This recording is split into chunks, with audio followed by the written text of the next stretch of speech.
Apply to all functions that we studied this year. Uh-huh. Let's see. Inside the mathematical symbols does what? Which direction? It's opposite. It goes left or right. And it's opposite the sign. Good. They do your leap and go away. Okay, outs. It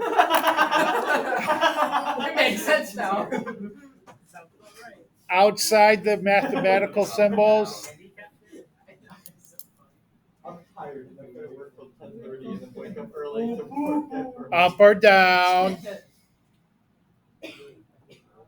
And you go the same direction as the sign, right? Okay, so looking at our log function here, what are my transformations? Do I go left or right? Right one. Right one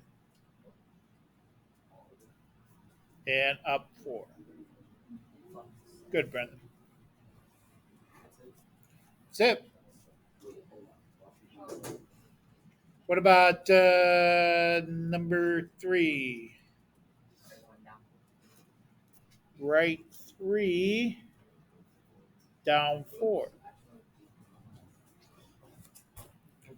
Now, don't forget your multiple choice is your test. Your third part is multiple choice. Is it really? Yes. Hey. Sign before.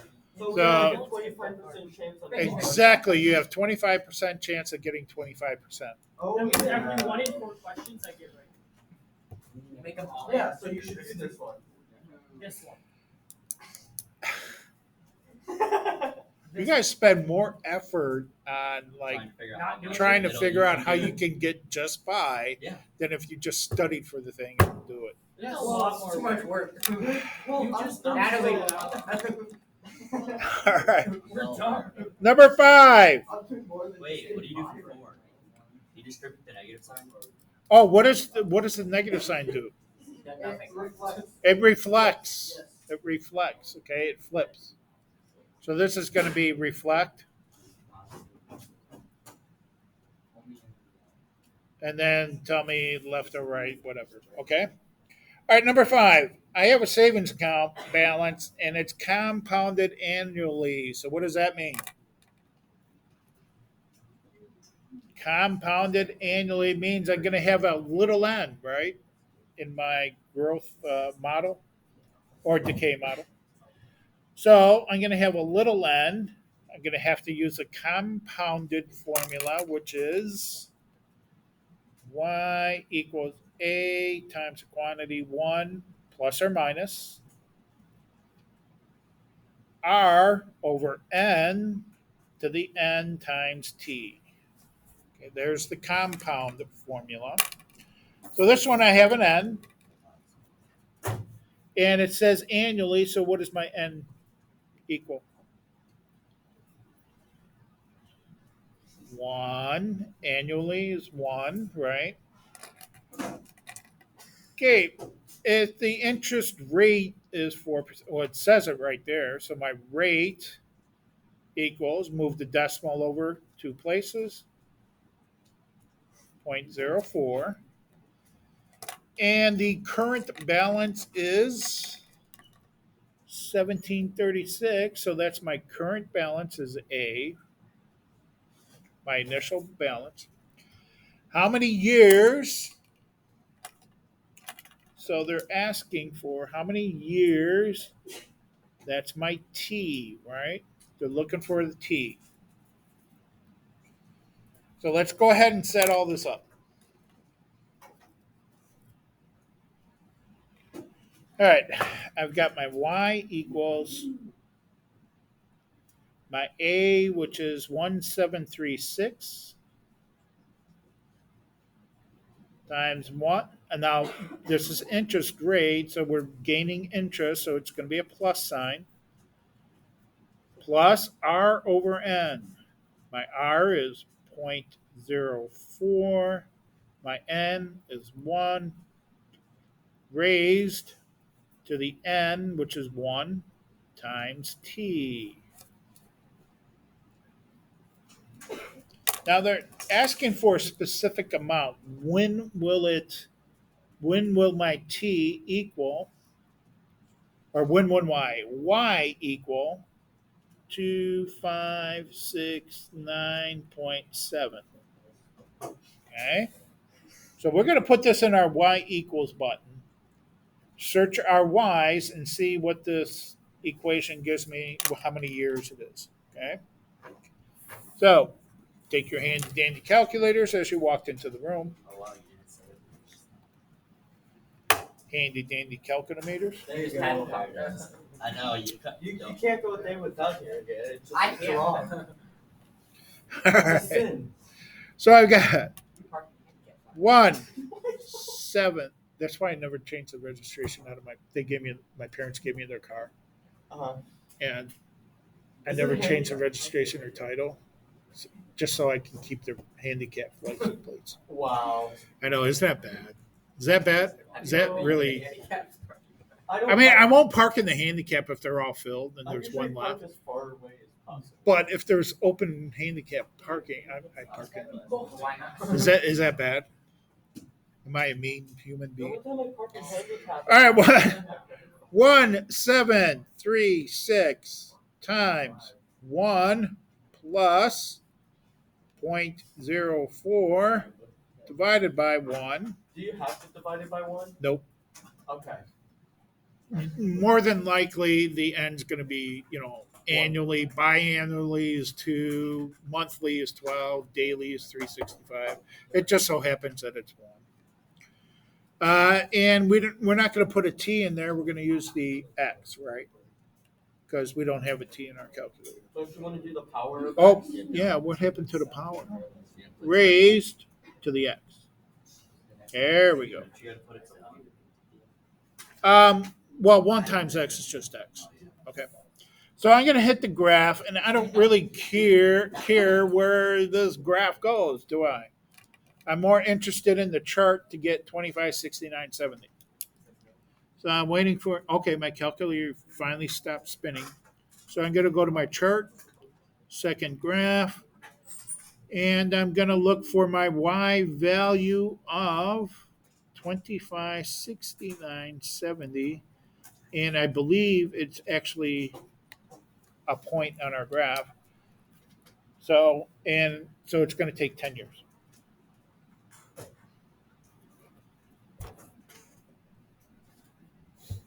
Okay. And then this is actually the model for our growth and decay, right? This is the graphing part of it. This is the algebraic part. By the way, do you know if this is growth or decay? That's decay. Decay, why?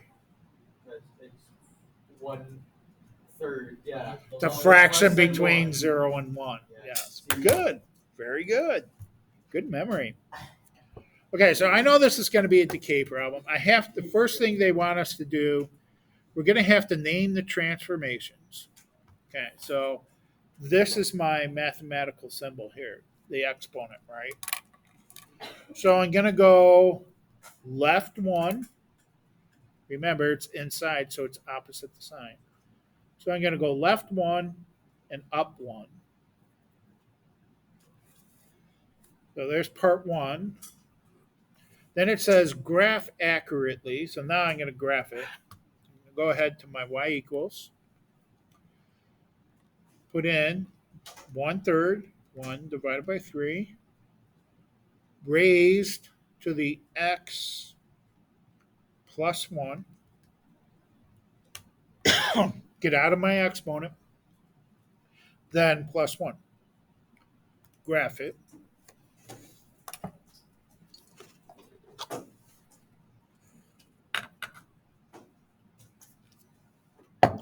And it looks like I have an horizontal asymptote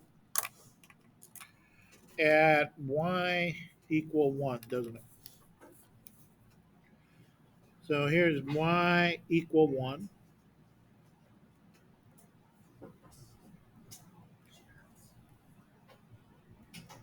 Horizontal asymptote at y equal 1. I need some more points to graph this thing. So I'm going to hit my second graph again, right? And I'm going to try to get some whole numbers here. Looks like it's all one. Here we go. Negative 1, 2. Negative 2, 4. Negative 3, 10. Negative 4, 28. So that's too far. And then it doesn't, gives us 0, 1 and a third. Well, that's just getting too detailed here. So this, it's going to look like something like this. Obviously, decay. All right, so I graphed accurately. Then I have to provide end behavior. Geez, they want all kinds of things, don't they? End behavior. So remember, whenever you see end behavior, you need that f of x approaches blank as x approaches negative infinity. The f of x approaches blank as x goes to the right or positive infinity. Okay, so we're looking at the ends. So as x goes to the left, negative infinity, what's happening to my y values? Yep, going up to positive infinity.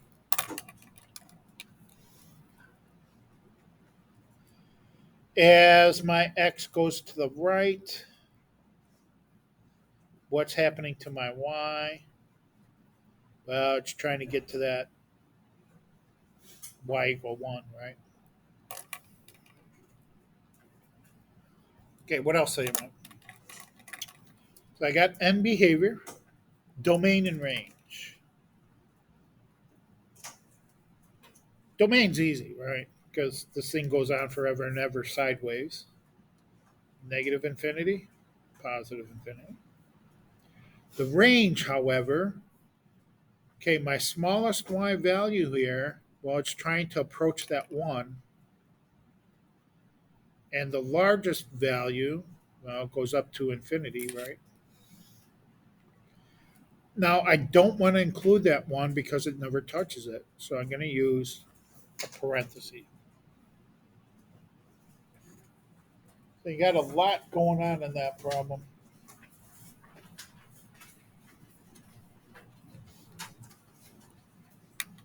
Any questions?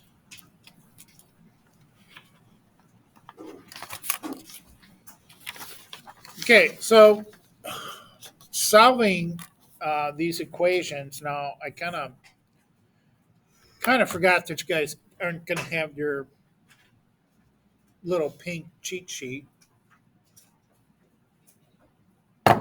and there are different ways of doing these. Looking at number 9,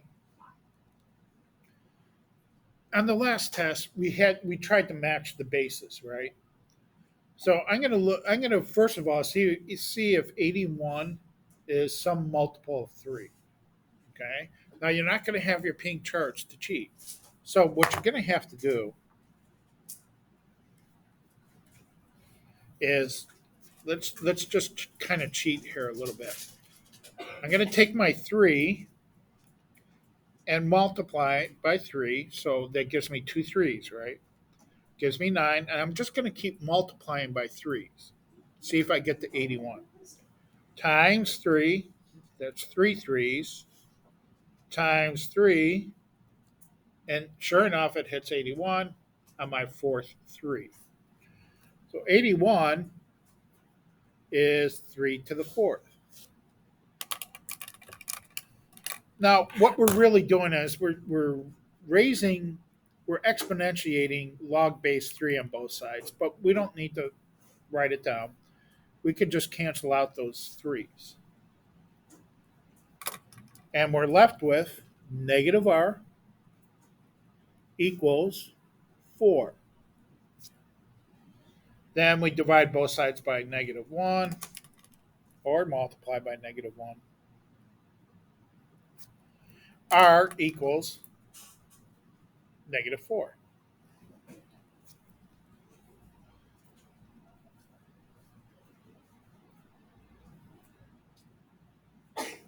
Now you are allowed to use your bless you. You are allowed to use your flowcharts, right? And there's two little boxes on there for perfect squares and perfect cubes. You could use that. 81, you should know, is a perfect square of 9. So I'm going to replace my 81 here with 9 squared. But don't forget, I have already n minus 2 in my exponent. So you're going to have to take that 2 and multiply it by n minus 2. And this 9 is raised to the negative n plus 2. Now that they're the same bases, cancel them out. I'm left with 2 times n minus 2 equals negative n plus 2. Now all I have to do is solve for n. And it looks like we got a few steps to do here. 2n, Wait, why is it negative n plus 2? that's what it is in the exponent. Oh. Okay. 2n, 2 times the negative 2 is negative 4 equals negative n plus 2. I'm solving for n, don't forget. So I'm going to add n to both sides. So I'm going to put this back up here. 2n plus 1n is 3n minus 4. These n's cancel. I get 2. Add 4 to both sides. So I get 3n equals 6. Divide by 3. So my n equal 2.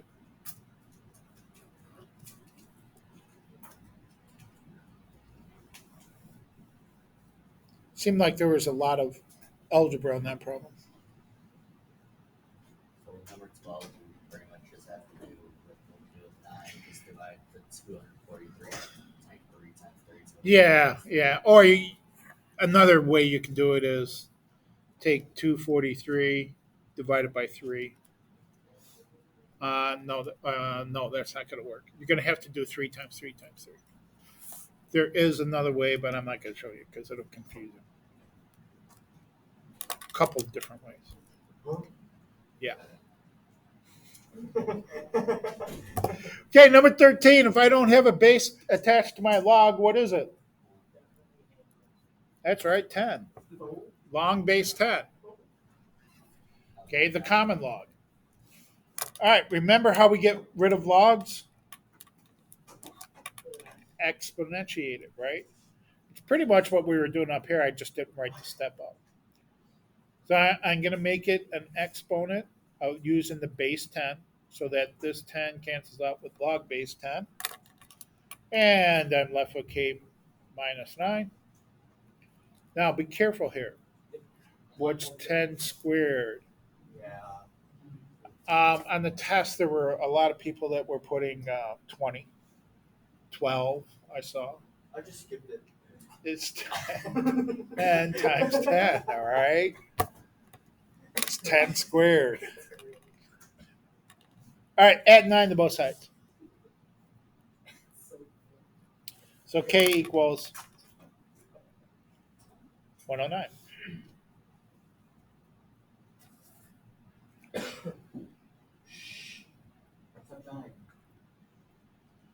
Okay, I got a log base 2, so what am I going to use to make it a power? You can use a base 2 so that these 2's cancel. I'm left with v minus 1. And again, what's 2 to the first? It's not 3. It is 2. Add 1. So v equals 3.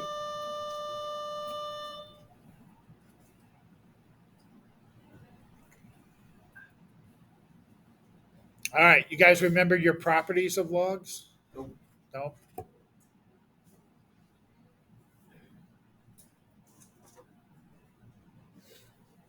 I just realized that caution tape coming out of his head. Man, you would not. Like, would you go into? Did you not see a driving one? Huh? Are you gonna see a driving one? I mean, he's not sitting there with it on. I That know. just means he's gonna hit me more. Did you get that Did you off have of the the senior prank this what morning? is it? I did. Caution tape. He gave it to me. That's where I got it from. Prescription glasses. Yeah, I just noticed it. You call it prescription? Did you see the sign they had in the front? It said school, school except for 2,000. Yeah, yeah. It was I actually, $2,020. Oh, man. the seniors, some seniors gave me their pictures of all everything. So yeah, I got it all. It's funny. All right, division means I'm going to subtract these, right? Division always means subtract. So I got log base 10 or common log A, and I'm going to subtract common log. I'm expanding. Common log B squared. We have another property. It says I could take that exponent, put it in the front. Is this coming back to you? So I have log base, log base 10 of A minus 2 times log B. That's fully expanded. That's as far as I can go. And number 19, instead of expanding, I'm going to compress, right? Condense. I have a 36 here in front of a log. I can make that an exponent. So I get log, common log u to the 36 plus, I have another number in front of this log, common log v raised to the 6. Now, instead of dividing with a minus sign, we're going to end up multiplying. So I got u to the 36 times v to the 6. And I'm fully condensed like a can of soup What? or evaporated milk, right? Condensed milk. What about Wait, back? don't you- math class. Come on, man. That's a great joke. That is a classic dad joke. I don't have a dad. Jeez. I don't even. Wrong crowd. Rough, I tell you. Any questions?